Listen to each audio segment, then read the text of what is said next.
life changed for me as a person because I'm now more independent. I am more financially stable. So for my family, I get to help my family now.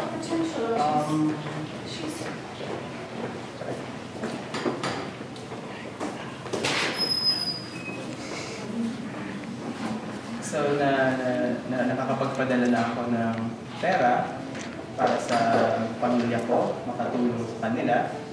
Ngayon, hindi na ako ang binibigyan ng mga bagay-bagay, kundi ako naman ang paparamdam sa kanila na nagke-care ako sa kanila, na naalala ko sila through yung kinikita ko dito. So enough siya para mabuhay dito at makatulong pa sa pamilya.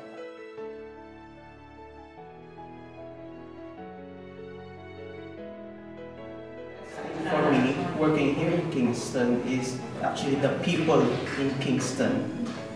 So because this is a government hospital, so everything is standardized. So pare-parehas lahat.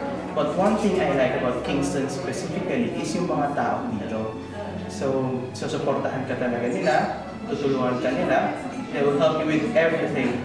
Even your accommodation, they will help you. Your visa, everything. Just tell them what you need, they will help you. They are there for you. And one more thing about Kingston is their private development nurse. Malaking suporta sila para tulong sa inyong lisensya.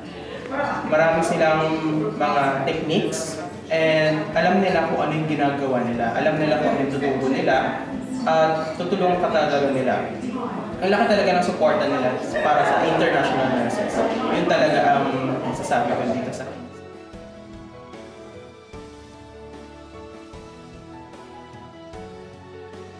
For ASC, thank you very much for helping me to come here.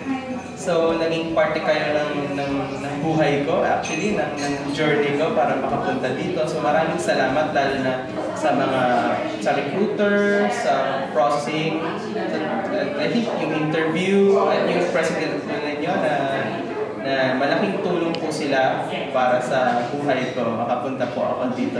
Imagine, naging part kayo ng buhay ng bawat pinadala nyo dito nurses. So, thank you very much.